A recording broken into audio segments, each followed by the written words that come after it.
That was a good salad. Who's going to do the dishes?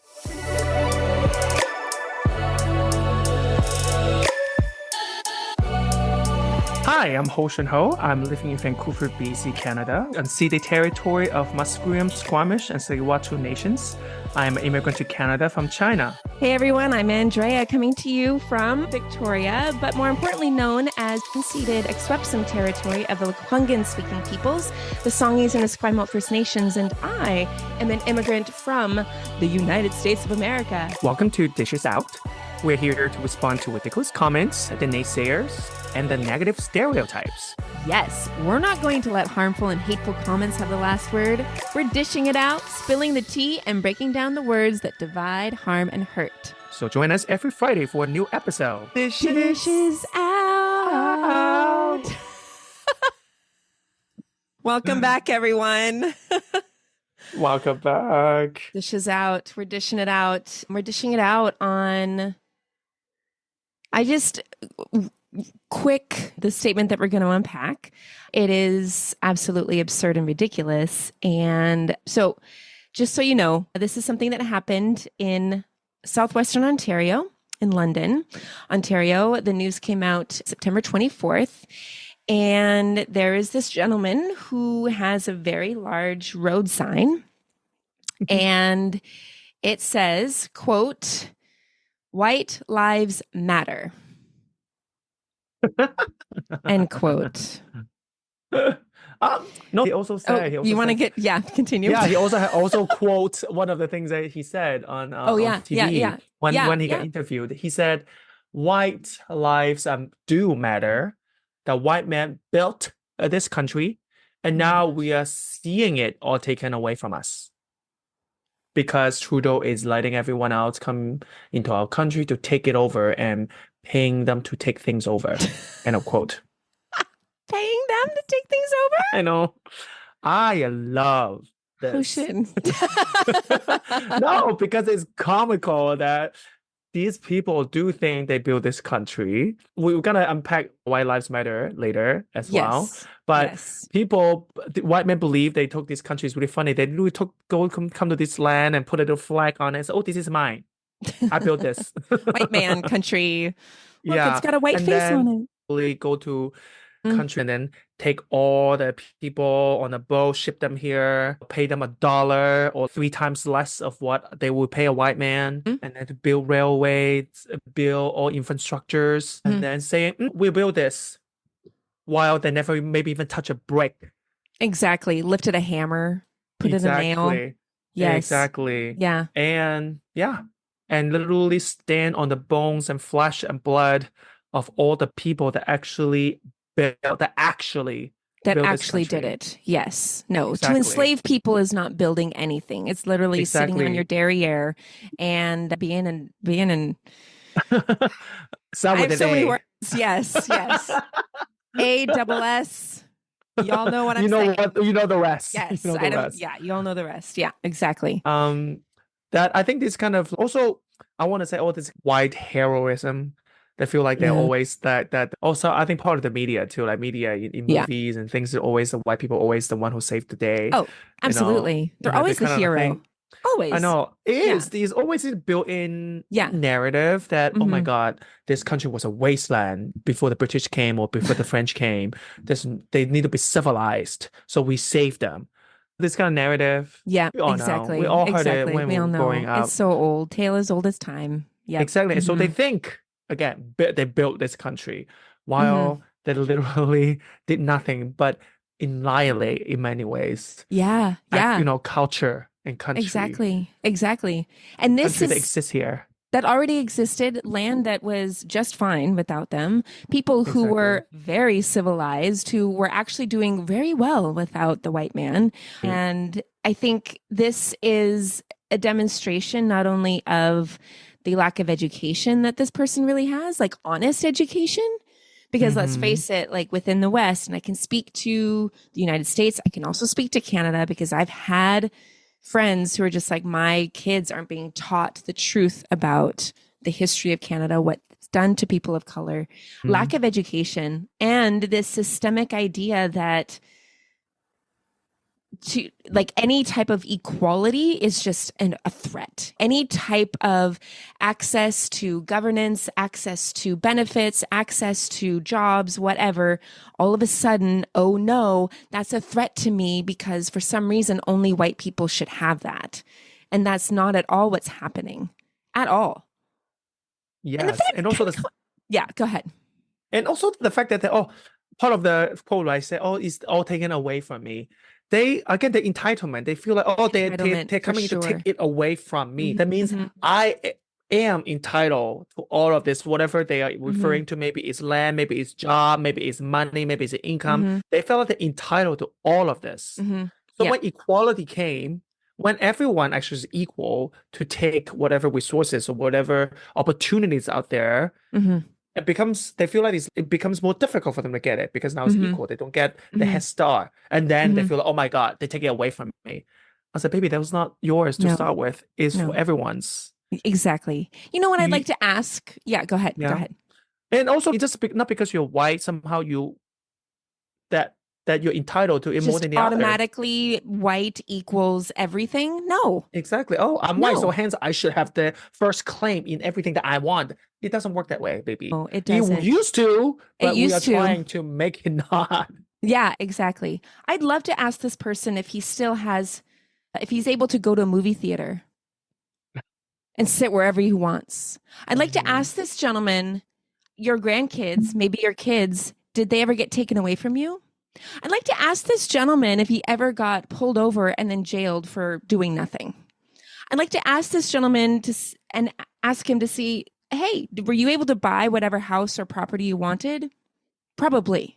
This man has no idea what discrimination and oppression and what it is to have someone literally violate your rights. He has no clue because this man has known only privilege.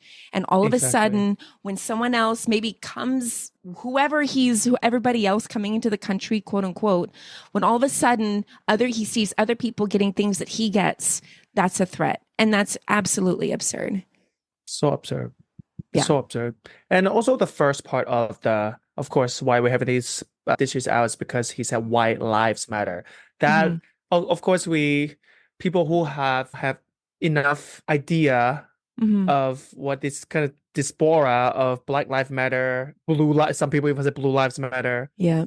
This kind of claim of white lives matter, it really is just a cry. It is. It's a tantrum. It's whining. A tantrum. Exactly. It's just a tantrum. Yeah. No one's saying, go ahead. Go ahead. No, continue. No one's saying that white lives don't matter. No one's saying white lives don't matter. No one. No one is freaking saying that. Oh my God. It's also really funny. If I say, we need to protect the rainforest, I'm not saying let's burn all the other forests. Exactly. Or it's like people with cancer, their lives matter. I'm not saying people with no cancer, leukemia or no cancer doesn't matter. Just because you say lives matter. And the reason why we're saying Black lives matter, Asian lives matter, people of color's lives matter, because they haven't before in this country. And until they start mattering in the same way that white people's lives matter, we're going to continue saying it. But we're not seeing it. So you're going to keep hearing it, Mr. White McGee, whoever you are, the name is in the article. We're not gonna. Yeah, we'll include the link so we're not shooting stuff out of our nose. Exactly. And we do want to make it very clear we will never dehumanize any person. What we are doing though is we are addressing this ideology that has it's a poison in the well of society. It's death in the circle of our humanity, and we're not going to stand for it. We're not just going to see this and be like, oh no, there goes another racist person. Bummer. We can't do anything about it. Can't say anything about it. There's another thing too. Say something. Yes. Always do something about it. Always. I saw like a little clip on Instagram, which I love. Like, being a good person inside means absolutely nothing. You can be the best person inside, but if you do nothing about it, you are just as bad as anyone else. Exactly. Because many horrific behavior happen is because of bunch of good people sitting there and doing nothing. Doing nothing. Yep. If all these good people do something about it, a lot of these horrific things won't happen. Hitler may not, all these genocides, all these wars may not happen. If the good people decided to do something, Exactly. You have to, if you think you're good people, you have to remember, you have to always take into your own responsibility that if something bad happened around you and you have some sort of inkling or no knowledge about it and you did nothing, you are responsible in some sense. You are part of the problem because you did nothing about it. Absolutely. Silence gives statements like this and people like this power. Exactly. By not saying anything, you are basically, your silence agrees and says there's nothing to counter that. This isn't worth my combating it. It's fine, whatever. It's not whatever. And it's not fine. It's just not fine. It's not fine. It's absolutely not. You have to call it out whenever you can. That is not okay. To things that you cannot say. That is just something like, especially sometimes I'll post a lot of different things on social media, information that I want to share out there. And then sometimes some of the information I share, yes, maybe very general. So sometimes I will get people like, oh my God, this comment or this like information too general. This is going to hurt people. That's not, because generalization is going to hurt people. So I get that. But also thank you for educating me in some way. Sure. But if you had the time to educate me, why don't you do something about it? Why don't you also say something about it? Why don't you post something about it? Exactly. Those are usually the people who usually come for me and telling me that I'm too generalized. They are also the people who have never posted anything, never say anything. They never do anything. Because the people who actually care about it will not come to me to point this kind of... To police you. The police, this word might be too generalized. Or I think this word might be too sensitive. Right. The people who actually care would not come to me with this. They will actually do bigger things that actually matters. Exactly. And instead of being upset with what's happening, they're upset with you. Exactly. So if people are listening to us and they're like, oh gosh, dishes out, it's just so negative. We wouldn't be doing this if people weren't saying this kind of stuff. It's not us. Like literally this is being said and this is why this exists. Exactly. I would not make that blanket general statement. No. If not because of this thing is happening. Exactly. So we're dishing it out on this person in Ontario and would love to hear your feedback, your thoughts. If you are a white person and you disagree with us, let us know. I'd love Please to do. We love it. Love it. I have lots of questions for you. And it has to start with a conversation. It has to start with calling people in. And it just has to start. Like, people's lives are on the line. Like, people are literally dying because of ideas and sentiments like this. Yeah. Like, people's lives literally depend on this. There's no time for all you white people to get it right. We just need to start getting it. Exactly. Right? So sometimes we just make these kind of things and it's for me. I matter. It's not about you, baby. No, it's not. No, it really is not. Because you're safe. You're good. You're safe. You're fine. You're fine, Dual. Yes, exactly. It's everyone else that we're advocating for. So exactly. Thanks for hearing us out, and I know. Big hugs to all of you who maybe have listened to this. If you go and read it, again, we don't want to endorse kind of dehumanization, but definitely stay engaged, know what's happening, speak out, and take care of yourself. So please do. Love you, and remember to give us a comment, give us a 5-star review. That's right, 5 stars, 6 stars. Hey, 10 stars. Lots of stars. Canadian Salad. You can find us in also platform social media, Canadian Salad, please. That's right. All right, everyone. Thank you so much. Bye. Okay, bye. Canadian Salad is written and produced in British Columbia, Canada by Hoshin Ho and Andrea McCoy. Theme music is by Naver Avetyan from Pixabay.